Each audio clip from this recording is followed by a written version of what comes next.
வழக்கமா நாம ஒரு விஷயத்தை கண்டறியும் போது ஒரு முழுமையான துல்லியம் இருக்கணும்னு எதிர்பார்ப்போம் இல்லையா? கண்டிப்பா.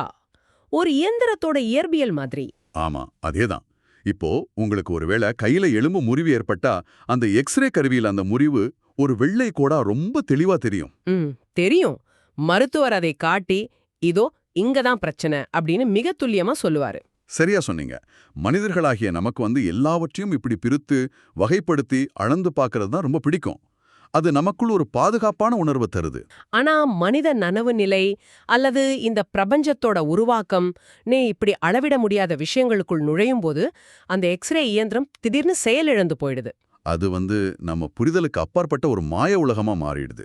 ஆமா, சொல்லப் போனா மிகவும் மங்கலான ஒரு முடிவில்லாத தத்துவ பெருவெளியா அது மாறிடுது.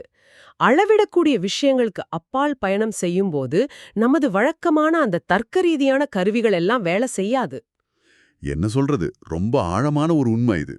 நேயர்களே, இன்னைக்கு நாம அப்படியான ஒரு மர்மமான, ஆனா மனித அறிவோட எல்லைகளை உடைத்துச் செல்லும் ஒரு மூலப்பிரதியத்தான் இந்த ஆழ்ந்த அலசல்ல ஆராயப் போறோம். அதாவது இது ஏதோ ஒரு அறிவியல் கட்டுரையோ அல்லது செய்தி தொகுப்போ கிடையாது. இது பல நூற்றாண்டுகளுக்கு முன் எழுதப்பட்ட ஒரு கவிதை. அருட்பெருஞ்சோதி அகவலில் ஒளிர்ந்த ரகசிய தத்துவ படிக்கட்டுகள் அப்படிங்கிற தலைப்புல உள்ள 312 முதல் 315 வரையிலான வெறும் 12 வரிகள் தான். ஆனா இந்த சின்ன 12 வரிகளுக்குள்ள பிரபஞ்சத்தோட தொடக்கம், இன்ஃபினிட்டி அப்படின்னு சொல்லப்படுற முடிவிலி, அப்புறம் அனைத்திற்கும் மூலகாரணமான ஒற்றை புள்ளி ஆகிய மாபெரும் ரகசியங்கள் புதைஞ்சு கிடக்குது. சரி, இத கொஞ்சம் விரிவாவே பார்ப்போம். இந்த தத்துவ படிக்கட்டுகள்ல முதல் படியா முதல் 6 வரிகளை நான் இங்க சொல்றேன். சொல்லுங்க. பத்திடை ஆயிரம் அருட்பெருஞ்சோதி, பகரதிர் கோடி அருட்பெருஞ்சோதி, அத்தரை வகுத்த அருட்பெருஞ்சோதி, நூற்றடை இலக்கம் அருட்பெருஞ்சோதி, நுவலதில் அனந்தம் அருட்பெருஞ்சோதி, ஆற்றடை வகுத்த அருட்பெருஞ்சோதி. இந்த வரிகள்ல 10, 100, 1000, லட்சம், கோடி அப்படின்னு எண்கள் படிப்படியா உயர்ந்து கொண்டே போகுது. ஆமா. பொதுவா ஒரு ஆன்மீக அல்லது தத்துவ தேடல்ல ஏன் மனிதன் உருவாக்கிய எண்களை கவிஞர் உள்ள கொண்டு வரணும்? இது ஒரு கணக்கு பட்டியல் போல தோணுதே. இது ஒரு நல்ல கேள்வி. எண்கள் அப்படிங்கிறது மனித பரிணாம வளர்ச்சியோட மிக முக்கியமான ஒரு கண்டுபிடிப்பு. நமது மூளை ஆடுகளை எண்ணுவதற்கோ இல்ல மரத்துல உள்ள பழங்களை எண்ணுவதற்கோ பழகிடுச்சு. அதாவது எல்லையை உடைய கண்ணால் காணக்கூடிய விஷயங்களை புரிஞ்சுக்க மூளைக்கு எண்கள் தேவைப்படுது. ஓ, அப்போ கவிஞர் தத்துவத்தை நேரடியாக போதிக்காமல் மனித மூளைக்கு மிகவும் பரிச்சயமான பாதுகாப்பான ஒரு கருவியை கையில் எடுக்கிறார் இல்லையா? அதேதான். அதுதான் எண்கள். 10, 100, 1000 அப்படின்னு சொல்லும்போது உங்களோட மூளை அதை மிக எளிதா கற்பனை செஞ்சுக்கும். கண்டிப்பா. இப்போ 10,000 ரூபாயோ அல்லது 1,00,000 ரூபாயோ அப்படின்னா நம்மால சற்றன்னு ஒரு கற்பனைக்கு வந்துவிட முடியுது. அதே தான் கவிஞரும் செய்றாரு. ஒரு கட்டத்துல உங்க சிந்தனைய விரிவடைய செய்வதற்காக அந்த எண்களின் அளவை உயர்த்தி கொண்டே செல்றாரு. இது கூகுள் எர்த் மேப் மாதிரி இருக்குமோ? சரியா பிடிச்சிங்க. இப்போ நீங்க உங்க போன்ல கூகுள் மேப்பை திறந்து பாக்குறீங்கன்னு வச்சுக்கோ. சரி. முதல்ல நீங்க இருக்கிற ஒரு சிறிய திரையில தெரியுது. அதுதான் 10, 100. ஓகே. பிறகு நீங்க திரைய அப்படியே ஜூம் அவுட் செய்றீங்க. இப்போ உங்களோட ஒட்டுமொத்த நகரமும் தெரியுது. அது 1000. இன்னும் கொஞ்சம் ஜூம் அவுட் செய்றீங்க. உங்க நாடே தெரியுது. அது லட்சம். இறுதியா பூமியே ஒரு சிறிய நீல நிற புள்ளியா தெரியுது. அது கோடி. ஆமா. இது ஒரு தத்துவ பயணம். ஓ, அந்த எண்களின் உயர்வு அப்படிங்கிறது நமது பார்வையை மெல்ல மெல்ல விரிவடைய செய்யும் ஒரு ஜூம் அவுட் செயல்முறையா? நாம தத்துவ படிக்கட்டுகள் அப்படின்னு சொல்றது இததான். மனித மூளையின் வசதிக்காக 10, 100 அப்படின்னு தொடங்கிட்டு திடீரென நுவலதி லனந்தம் அப்படிங்கிற வரியில அவர் அனந்தம் என்ற வார்த்தையை பயன்படுத்துறாரு. அனந்தம்னா முடிவிலி அல்லது இன்ஃபினிட்டி இல்லையா? ஆமா. கூகுள் மேப்ல பூமியை தாண்டி ஒட்டுமொத்த பிரபஞ்சத்தையும் எல்லைகளே இல்லாத பெருவழியையும் திரையில காட்டுனா எப்படி இருக்கும்? அங்க எண்களுக்கு வேலையே இல்லை. அளவீடுகள் எல்லாம் செயலிழந்து போயிடும். அதுதான் விஷயம்.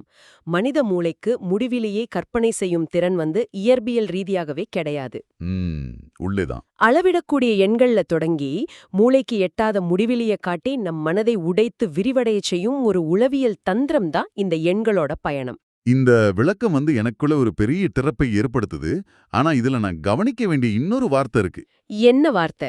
எண்களை பற்றி சொல்லிட்டு முடிவிலியை காட்டிட்டு அத்துற வகுத்த ஆற்றிடை வகுத்த அப்படின்னு கவிஞர் சொல்றாரு. ஆமா. வகுத்த அப்படின்னா ஒரு கட்டமைப்பை உருவாக்குவது அல்லது பிரிப்பது அப்படின்னு பொருள் கொள்ளலாம். எல்லையே இல்லாத ஒரு முடிவிலிய எப்படிங்க வகுக்க முடியும்? அது சாத்தியமா? மிக நுட்பமான கேள்வி இது. ஆற்றிடை வகுத்த அப்படிங்கிற வரியை எடுத்துக்குவோம். ஒரு மனிதனால் வெட்டப்பட்ட கால்வாய்க்கும் இயற்கையாக ஓடும் ஆற்றுக்கும் உள்ள வித்தியாசம்தான் இது. ஓ, கால்வாய் ஒரு நேர்கோடு மாதிரி இருக்கும். ஆமா. கால்வாய் மனிதனின் கணக்கீட்டிற்கு உட்பட்ட ஒரு அசைவற்ற கட்டமைப்பு.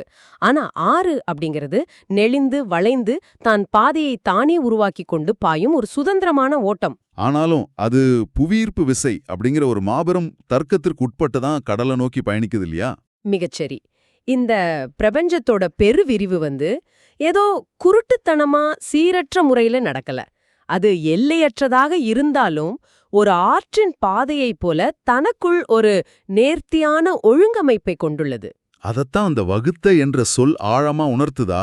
ஆமா, ஒரு ஸ்ட்ரக்சர்டு ஃப்ளோ அப்படின்னு சொல்லலாம். அதாவது முடிவிலி அப்படிங்கிறது வெறும் வெறுமை கிடையாது, அது ஒரு கட்டமைப்புக்குள் ஓடும் மாபெரும் நதி அப்படின்னு சொல்றீங்க. சரி, இந்த கட்டமைப்பு என்ற வார்த்தை தான் என்னை கொஞ்சம் சிந்திக்க வைக்குது. ஏன், என்னாச்சு? ஏன்னா இதற்கு அடுத்த வரிகள்ல இந்த தர்க்கம் முற்றிலும் ஒரு புதிய வடிவத்தை எடுக்குது. எந்த வரிகள்ல? கோடியில் அனந்தம் அருட்பெருஞ்சோதி, கோடிபள் கோடி அருட்பெருஞ்சோதி, ஆடர வகுத்த அருட்பெருஞ்சோதி. ஆடர வகுத்த. எனக்கு இங்க ஒரு பெரிய முரண்பாடு தெரியுது. நீங்க சற்று முன் இது ஒரு துல்லியமான கட்டமைப்பு, வகுக்கப்பட்ட ஒன்று அப்படின்னு சொன்னீங்க. ஆமா, சொன்னேன். எண்கள் கணக்கு வகுத்தல் என்றாலே அது ஒரு நிலையான அசைவற்ற தன்மை கொண்டதாகவே நமக்கு தோணும். என்ன சொல்றது, ஒரு எக்ஸல் ஷீட் மாதிரி. ஒவ்வொரு செல்லிலும் ஒவ்வொரு எண் துல்லியமா உட்கார்ந்திருக்கிற மாதிரி ஒரு சித்திரம் எனக்குள் எழுகிறது. ஆனா திடீர்னு இங்க ஆடர வகுத்த அப்படின்னு வருது. ஆமா, பிரபஞ்ச ஜோதி நடனமாடுகிறதுன்னு சொல்லப்படுது. அதான், ஒரு பக்கம் எக்ஸல் ஷீட் மாதிரி துல்லியமான கணக்கு, மறுபக்கம் எந்த கட்டுப்பாடும் இல்லாத சுதந்திரமான நடனம். இது இரண்டும் எப்படிங்க ஒன்னா இருக்க முடியும்? கட்டமைப்புக்குள் எப்படி நடனம் இருக்க முடியும்? இந்த முரண்பாடு தான் பிரபஞ்சத்தோட மிக சுவாரஸ்யமான ஒரு இயற்பியல் ரகசியம். நீங்க எக்ஸல் ஷீட் அப்படின்னு சொன்னீங்க இல்லையா? ஆமா. அது கணக்கீட்ட ஒரு காகிதத்திலயோ அல்லது திரையிலயோ முடக்கி வைக்கிற விஷயம். ஆனா கணிதம் அப்படிங்கிறது அசைவற்றது கிடையாது. இப்போ ஒரு அணுவுக்குள் இருக்கிற எலக்ட்ரான்கள் எடுத்துக்குவோம். ஓகே. அவை உட்குருவை சுற்றி மிக துல்லியமான கணக்கீட்டின் அடிப்படையில தான் சுழலுது. ஆனா குவாண்டம் இயற்பியல் அதை பார்க்கும்போது அந்த எலக்ட்ரான் ஒரு குறிப்பிட்ட இடத்துல இருக்காது. அது ஒரு மேகம் போல சுற்றி வரணும் படிச்சிருக்கேன். அதேதான், சுற்றி சுற்றி வரும். அந்த இயக்கத்தை அறிவியலாளர்களே எலக்ட்ரான்களின் நடனம் அப்படின்னு தான் வர்ணிக்கிறாங்க. ஓ, அதாவது மிக அருகில் சென்று பார்த்தா அது ஒரு துல்லியமான சமன்பாடு.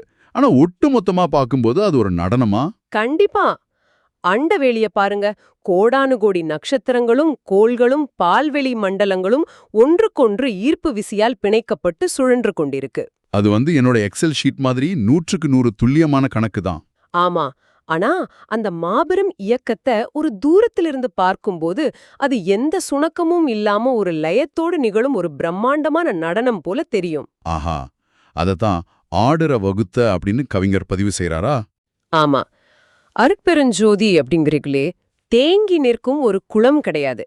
எண்களின் துல்லியத்தை கொண்டிருந்தாலும் அது உயிரோட்டமான கோடிக்கணக்கான பரிமாணங்கள்ல சதா சர்வகாலமும் இயங்கிக் கொண்டிருக்கும் ஒரு மாபெரும் பிரபஞ்ச நடனம். கணக்கீடும் நடனமும் ஒன்றுக்கொன்று முரண்பட்டவை கிடையாது. கணக்கீட்டின் உச்சமே நடனம்தான் அப்படின்னு நீங்க சொல்றது இதை பார்க்கும் கோணத்தையே மாற்றிவிடுது. உண்மைதான். நாம எக்ஸல் ஷீட்டை பார்க்கும்போது அது அசைவற்ற எண்கள்னு நினைக்கிறோம்.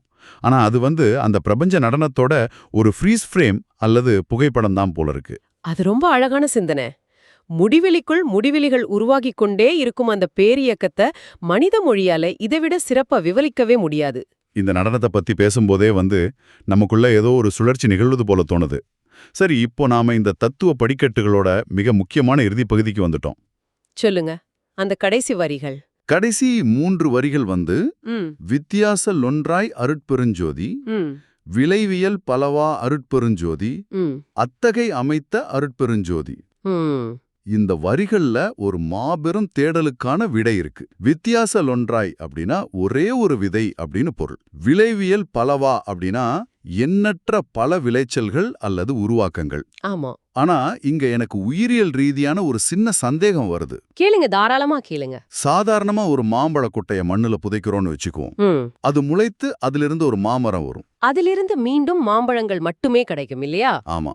விதை ஒன்று அப்படின்னா அதனோட விளைவும் அதன் தன்மையை ஒத்ததாக ஒரே ஒரு வகையாகத்தானே இருக்க முடியும். ம். ஆனா இங்க ஒரே ஒரு விதை அப்படின்னு சொல்லப்பட்டு அதிலிருந்து கோடிக்கணக்கான முற்றிலும் மாறுபட்ட பல விளைச்சல்கள் வந்ததாக சொல்லப்படுதே. அது எப்படின்னு யோசிக்கிறீங்க? ஒரு குறிப்பிட்ட விதையிலிருந்து எப்படி நட்சத்திரங்கள், கோள்கள், மனிதர்கள், விலங்குகள், உணர்வுகள்னு முற்றிலும் தொடர்பில்லாத பலன்கள் வர முடியும்? இது தர்க்கத்திற்கு முரணா இல்லையா? நீங்க இத உயிரியல் சார்ந்த மர விதையோடு ஒப்பிட்டு பாப்பதால தான் அந்த முரண்பாடு உங்களுக்கு வருது. இத கொஞ்சம் இயற்பியல் ரீதியா அணுகி பாருங்க. இயற்பியல் ரீதியா எப்படி? நீங்க ஒரு முப்பரிமாண கண்ணாடிய, அதாவது ஒரு பிரிசம் பார்த்திருப்பீங்க. ஆமா, பாத்திருக்கேன். அந்த பிரிசத்திற்குள் நுழையும் ஒளி சாதாரணமான ஒற்றை வெள்ளை நிற ஒளிதான். அதுதான் அந்த ஒற்றை விதை. ஓகே. ஆனா அந்த பிரிசத்தை கடந்து வெளியே வரும்போது அது வானவில்லின் 7 வண்ணங்களாக சிதறுது. அந்த 7 வண்ணங்கள் இணைந்து மேலும் கோடிக்கணக்கான புதிய வண்ணங்களை உருவாக்குது. அந்த ஒற்றை வெள்ளை ஒளிக்குள் அத்தனை வண்ணங்களும் சாத்தியக்கூறுகளாக அடங்கியிருந்தது இல்லையா? ஆஹா, இது மிக துல்லியமான ஒரு விளக்கம். ஒற்றை வெள்ளை ஒளி பல வண்ணங்களாக வெடித்துச் சிதறுவது போல ஒரே ஒரு மூல காரணத்திலிருந்து இந்த பிரபஞ்சமே விரிவடைந்திருக்கு. இதத்தான் நவீன அறிவியல் மொழியில பெருவெடிப்பு கோட்பாடு, அதாவது பிக் பேங் தியரி மற்றும் சிங்குலாரிட்டி அப்படின்னு சொல்றாங்களா? அதேதான். இன்னைக்கு நாம காணும் கோடிக்கணக்கான நட்சத்திரங்கள், பால்வெளிகள், பிரம்மாண்டமான கருந்துளைகள், ஏன் நாமும் கூட பல்லாயிரம் கோடி ஆண்டுகளுக்கு முன்பு அணுவனம் சிறிய ஒரு புள்ளிக்குள் அடங்கியிருந்தோம் அப்படின்னு அறிவியல் கூறுது. அந்த ஒற்றை புள்ளிதான் வித்தியாசல் ஒன்றாய். ஆமா, அது விரிவடைந்து இந்த பரந்த பிரபஞ்சமாக எண்ணற்ற வடிவங்களாக மாறியது. விலவியல் பலவா. எனக்கு ரொம்ப ஆச்சரியமா இருக்குங்க. பல நூற்றாண்டுகளுக்கு முன்பு வாழ்ந்த ஒரு தமிழ் கவிஞர் எந்த ஒரு தொலைநோக்கியோ அல்லது அறிவியல் உபகரணங்களோ இல்லாம பிரபஞ்சத்தோட குவாண்டம் இயக்கவியலையும் சிங்குலாரிட்டி கோட்பாட்டையும் இப்படி ஒரு தாள நயமான கவிதைக்குள் புதிந்து வச்சிருக்காரு. அது வியப்பின் உச்சிக்கு நம்மை கொண்டு போகுது இல்லையா? அதனால்தான் அத்தகைய அமைத்த அப்படின்னு அந்த வியத்தகு வடிவமைப்பை அவர் வியந்து பாடியிருக்கார். இது அறிவியலையும் தத்துவத்தையும் இணைக்கிற ஒரு புள்ளி. ஆமா, ஒரு விதையிலிருந்து பன்முகத்தன்மை கொண்ட மாபெரும் பிரபஞ்சம் உருவான அந்த மூல காரணத்தை நோக்கிய பயணத்தை தான் இந்த கவிதை சாத்தியப்படுத்துது.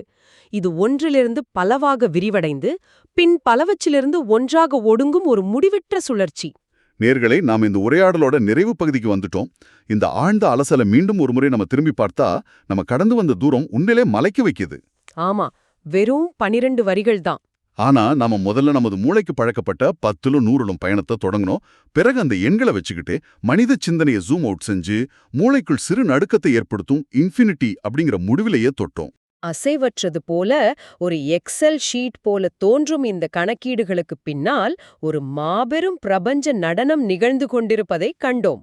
இறுதியா இந்த நடனம், இந்த விரிவு எல்லாமே சிங்குலாரிட்டி அப்படின்னு சொல்லப்படுற ஒரே ஒரு விதையிலிருந்து வெடிச்சு சிதறிய பலவண்ண விளைச்சல்கள் என்ற உண்மையை சென்றடைந்தோம். இதுதான் உண்மையான தத்துவ படிக்கட்டுகள்.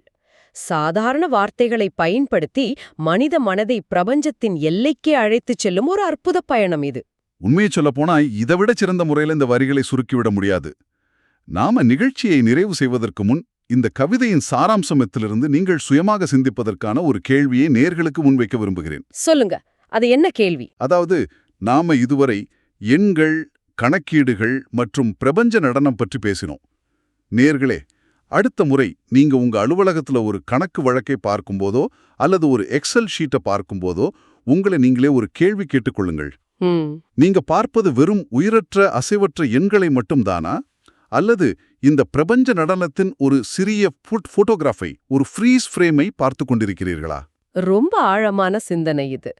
கணிதம் அப்படிங்கிறது தான் இந்த பிரபஞ்சத்தின் மொழி என்றால், ஒருவேளை நாமும் கூட தங்களை தாங்களே தீர்த்து கொள்ள முயற்சிக்கும் சிறிய சிறிய சமன்பாடுகள் தானோ? சிந்தனையை தூண்டும் மிக அருமையான கேள்வி இது. எண்கள் என்பவை வெறும் அளவீடுகள் கிடையாது, அவை முடிவிலியை நோக்கிய பயணத்தின் வரைபடங்கள் அப்படிங்கறத இந்த கேள்வி நமக்கு உணர்த்துது. கண்டிப்பா. அது அன்றாட வாழ்க்கையின் சாதாரண எண்களுக்கு பின்னால் இவ்வளவு பெரிய பிரபஞ்ச ரகசியம் இருக்கு அப்படிங்கறத உணர்வது உண்மையிலே பெரும் வியப்பு தான். நாமும் அந்த மாபெரும் நடனத்தின் ஒரு சிறு அசைவுதான் அப்படிங்கிற சிந்தனையோடு இந்த ஆழமான அலசலை இனிதே நிறைவு செய்றோம். இந்த கருத்துக்கள் உங்களை சிந்திக்க வச்சிருக்கும்னு நம்புறோம். தொடர்ந்து தேடுங்கள், தொடர்ந்து சிந்திப்போம். நன்றி.